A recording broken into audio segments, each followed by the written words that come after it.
Hi, Brian. Hey, good morning, everyone. Good morning, Tamara. Good morning.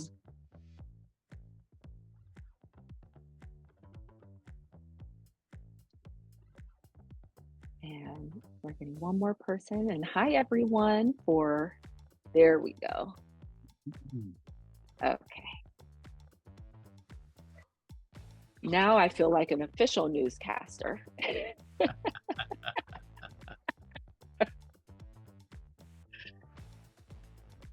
Hi, everyone. I feel like now I'm in the mix versus being on the stage. So I'm excited to have this conversation with Brian and Barata. So we are getting him pinned, and then we will get started.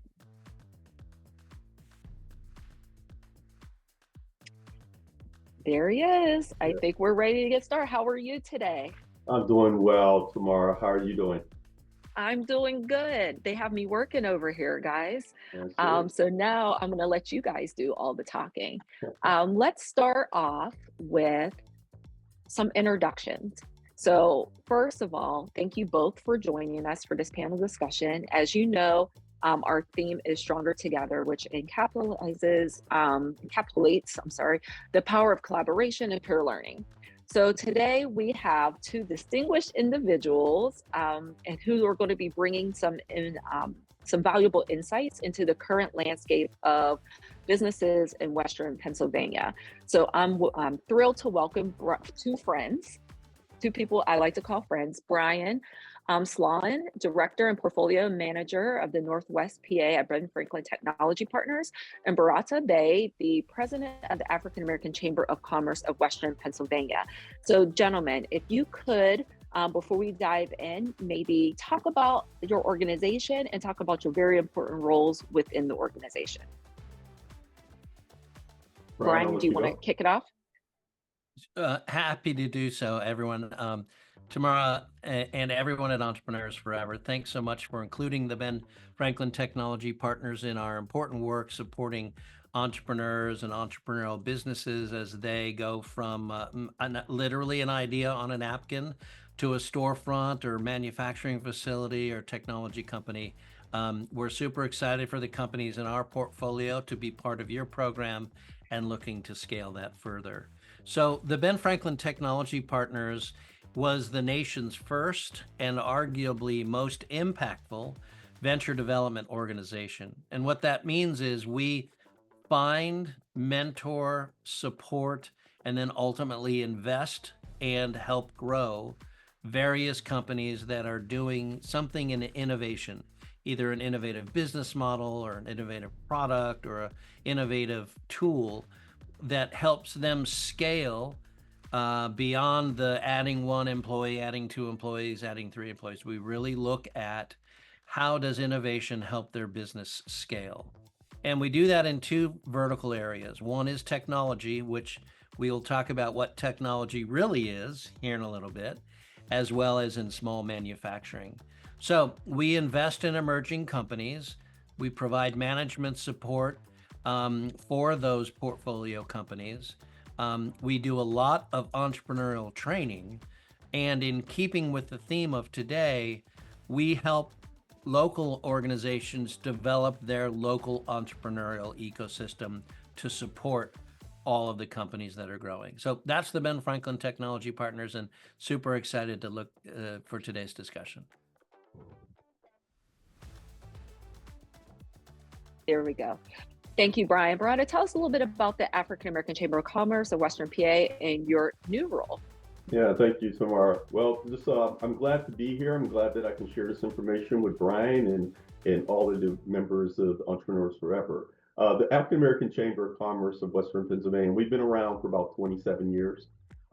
We are really just focused on those businesses that have started up, they're up and running, but they need holistic support. That's where we come in. We're the piece that provide advocacy, making sure that we hear the voices of our members and that we can be in the proper places to voice those concerns, to make sure that legislation makes sense for small businesses, both at the local, state, and federal levels. We're also here to provide technical support, that TA that's really required to help the businesses scale as they're moving forward to get to where they want to be.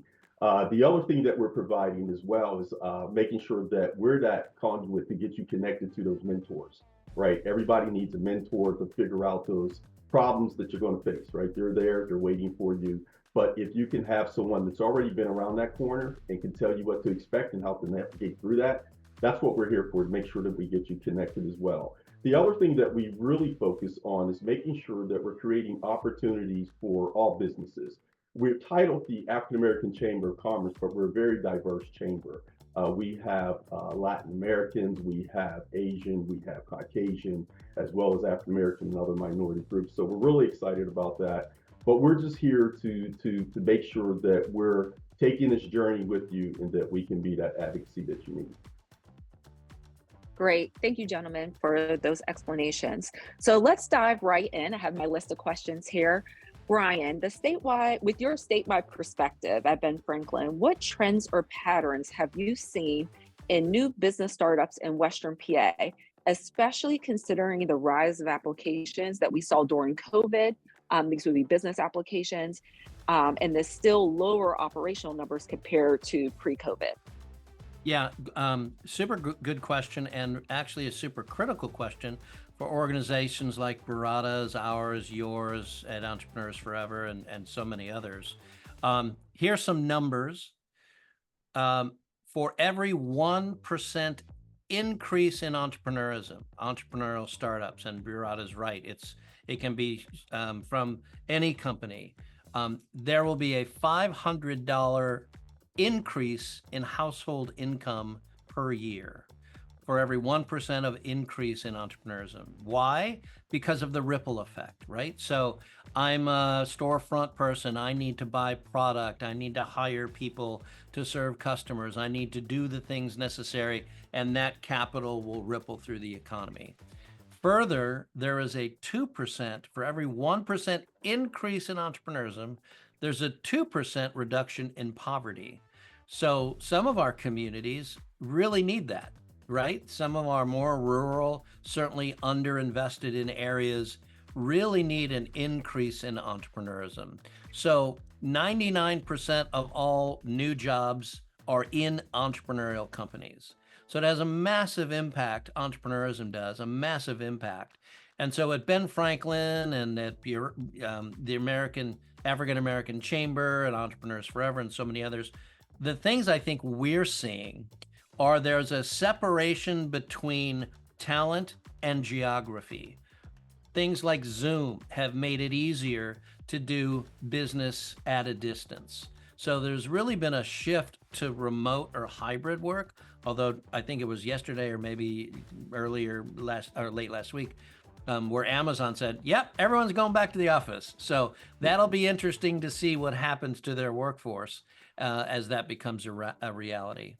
We've also seen at Ben Franklin an increase in digital and e-commerce ventures. So it's pretty simple through things like Shopify and some of the other tools to stand up a branded swag company and source your stuff, the things you're selling, literally from all over the globe. Fulfilled by Amazon, a huge increase in fulfilled by Amazon company business. We've seen, mostly because of who we are and what we focus on, an increase in technology companies. So there are a lot of folks who were working inside of company X, that wasn't happening anymore, or now they're being forced back to the office. And so we're seeing them take their talents out into the market and do the things that need to be done. And I think this will be a surprise. We have seen an increase in support for startups. So Entrepreneurs Forever, great example. You all came onto my radar just a couple of years ago. That's well post-COVID, right? There's an organization called Right to Start by a gentleman named Victor Wong. He is going across the country talking about the kinds of support that entrepreneurial ventures need. So I think while the the applications for startups, EINs and those sorts of things are on the rise. The actually starting the company is sort of flat, if not trending down. And I think these and probably several other reasons are why. So following up on that, we talked about a lot of businesses emerging during that COVID period or tried to emerge. Do you have any sense of how they're actually doing now? Well, I can only report what's going on in our portfolio, and we're seeing things go up and to the right. And I think that's because we focus on, most people look at the Ben Franklin Technology Partners as an investor and a mentor network that we can make introductions and provide support with our folks. What we really emphasize or really focus on is that the best investor is a paying customer. Everyone else's money is fine, I guess, for now, but it's not sustainable. So the best investor is a paying customer. And we laser focus our efforts in helping our companies grow. Given our theme of stronger together, do you believe these young businesses have the support needed for long-term success? What do you think early stage entrepreneurs share about the types of assistance they require to thrive? And how can peer learning play a role in addressing these needs? Yeah, really critically important conversation. So to directly answer your question, do I think they have the resources? Yes. But the critical last mile, if you will, is do they know how to get to them? Or do they know where those things are that they can get access to? If I'm an entrepreneur and I'm trying to start up a business, I'm focused on my business and doing all of those sorts of things. I don't have any expertise in how to navigate the entrepreneurial support environment. So in Ben Franklin, we operate under a mantra called no wrong door. What we emphasize to every entrepreneur is just knock on anyone's doors. Chamber, Entrepreneurs Forever, Barãta's organization, ours, let all the ripples, knock on anyone's door and say, I need help. It's my job, our collective job, to then make sure that that entrepreneur either advances in our organization, or if they're not a fit for us, to make sure we make the 2 or 3 exact right introductions so that they don't have to do the telephone game and drive all around the county trying to figure out who can help them. So no wrong door is the way that we operate. And while there are a lot of resources out there, we need to do a better job of getting entrepreneurs connected to them. Thanks, Brian. So Barãta, the African American Chamber covers all of Western PA. What patterns in business formation are you seeing amongst minority business owners? Are their support needs any different from what Brian has covered? Yeah, thank you for that question. Brian did a really great job. He covered a lot of key information. What we're seeing from our perspective is that there is growth in the minority space in terms of startups.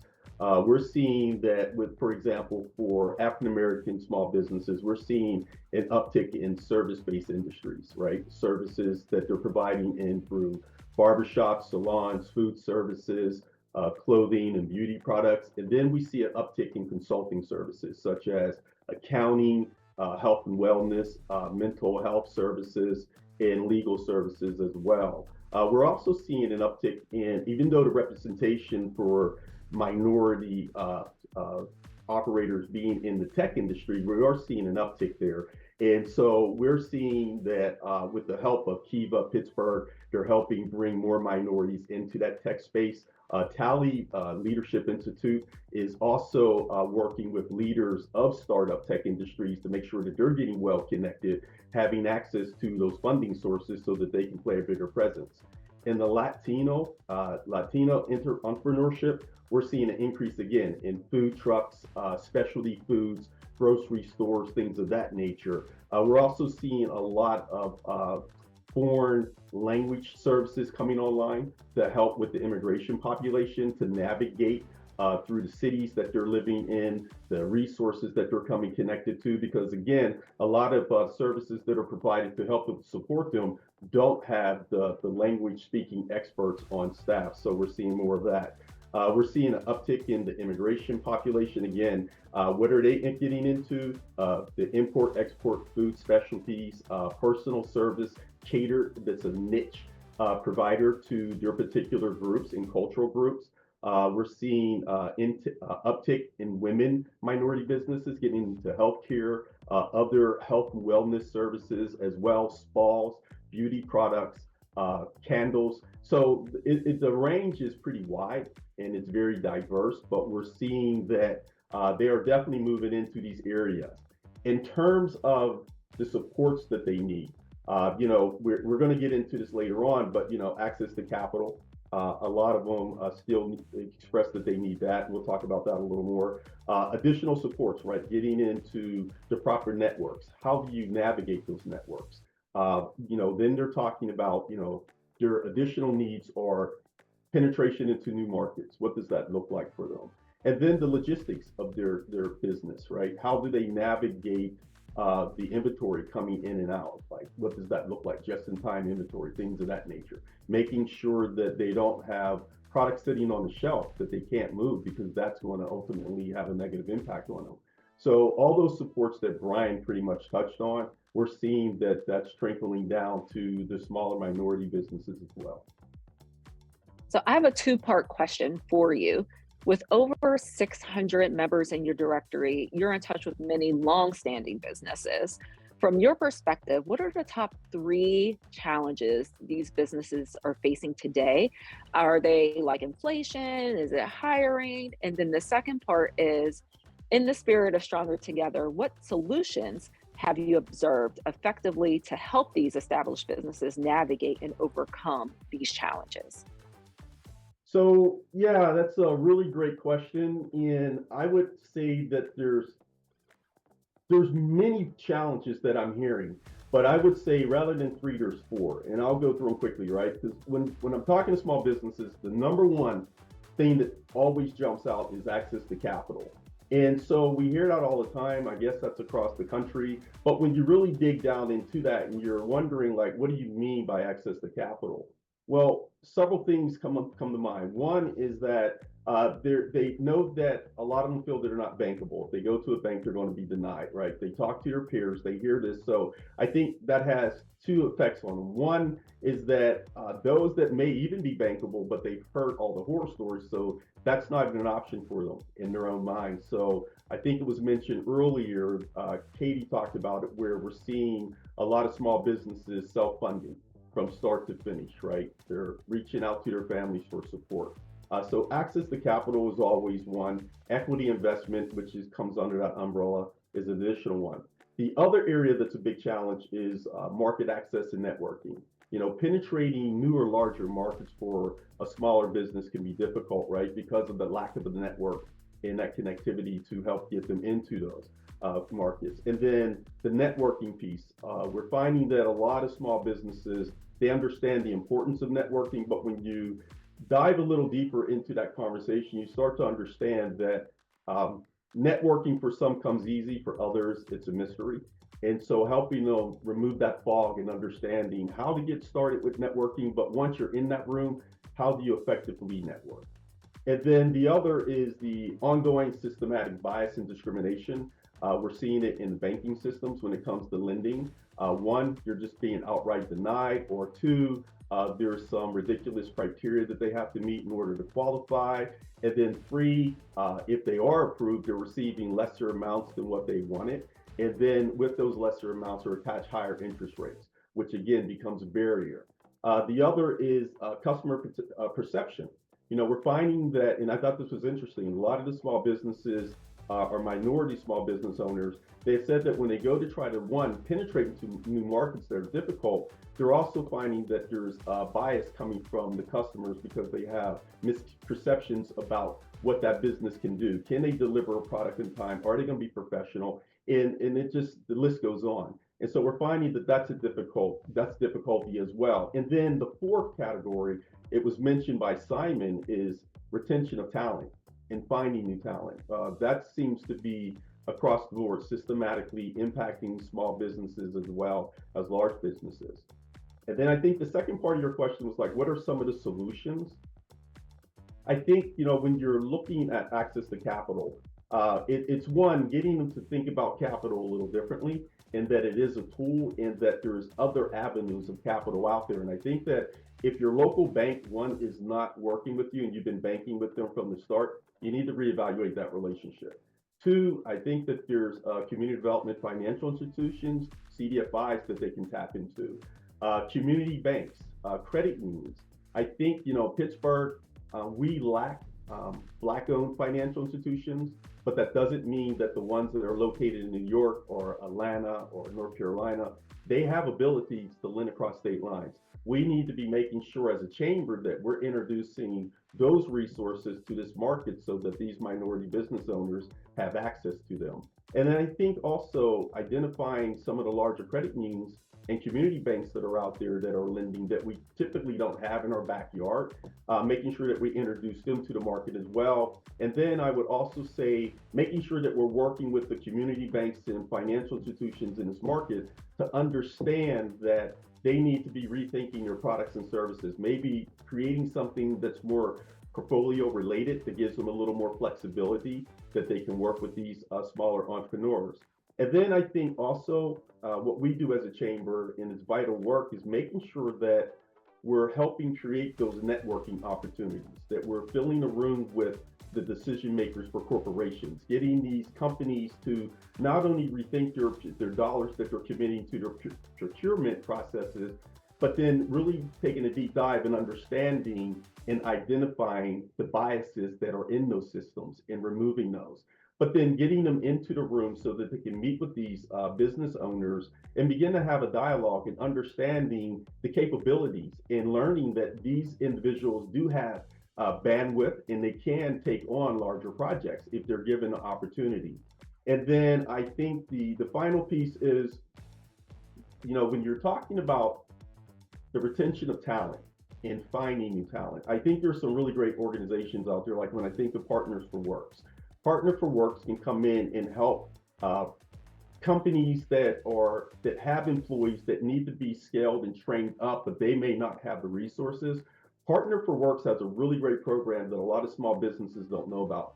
They'll come in and understand what your skill set is required by your staff, and they will develop training programs to help train your staff up. And while they're doing this, they will cover the salary for those employees. But once they complete that training, the agreement is that they either get elevated to another level, receive additional responsibilities, and get a pay increase, right? And the whole concept is that if Partners for Works is training your staff and they're compensating them, that's revenue that's not coming off your bottom line to go towards salaries. So you can then be investing that so that when they're ready to come out of that training program, that there's resources there to give them a salary bump and give them additional responsibilities. So I think programs like that are wonderful. But again, I think that chambers and other organizations like Entrepreneurs Forever, it is definitely up to us to make sure that we're getting those resources aligned and connected to the entrepreneurs. Awesome. Thank you, gentlemen. Yeah, sure. Go ahead, Brian. Barãta has touched on a number of really important things that all sort of line up together.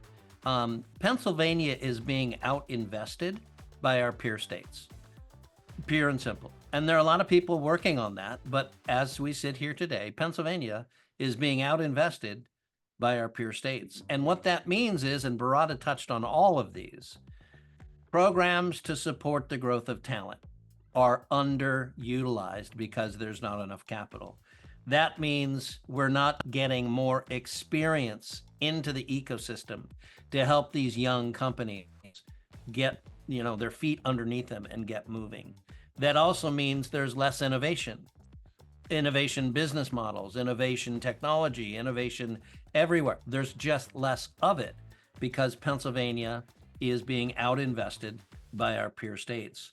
All of this leads to longer runways, the ability to do your business, crawl, walk, run, and have a runway that can hopefully extend out beyond your failure point. And then all of this can result in better results. And when I say better results, what I mean is more underrepresented people coming to market, taking the risk, knowing that the community and the capital and the support network will be there for them when they're most needed. So I think I've said it now 4 times. I'm going to say it one last time. Pennsylvania is being outinvested by our peer states. And so if you know a political person, if you know a representative, you need to make this clear that that one fact is harming the ability to grow entrepreneurial activity in the state, which, as I pointed to earlier, 99% of all jobs are in entrepreneurial activity or in entrepreneurial companies. Well, gentlemen, I think that you and I and everyone on this call could probably talk about this forever, but I have been given the 3-minute warning.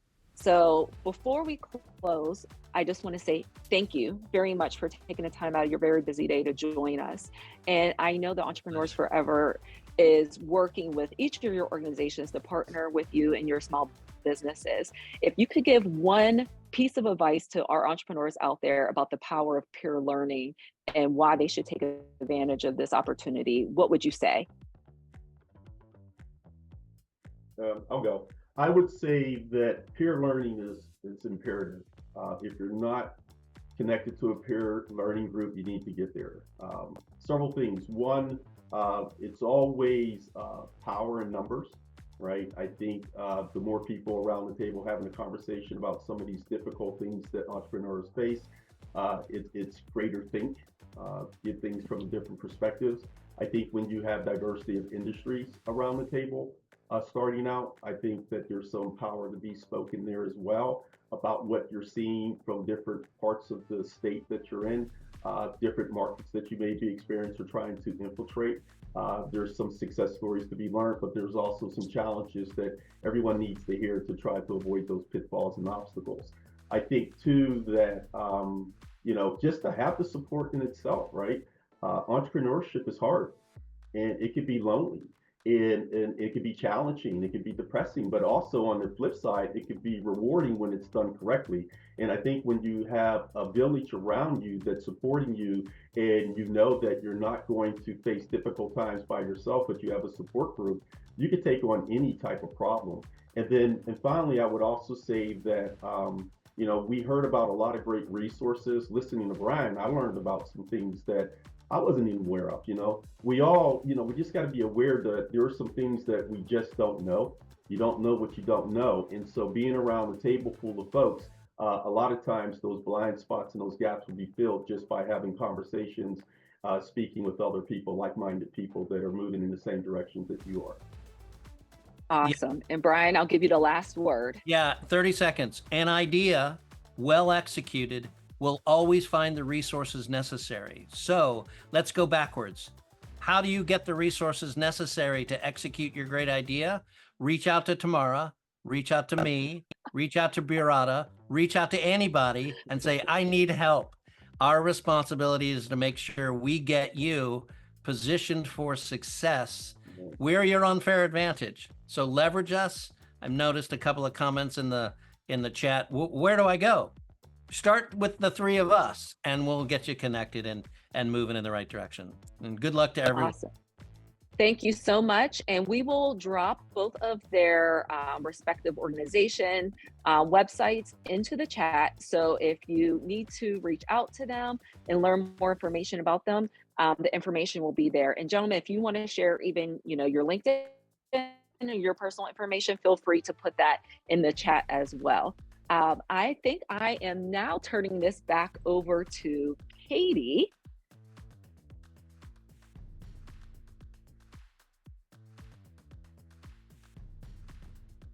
Thanks, Tamara.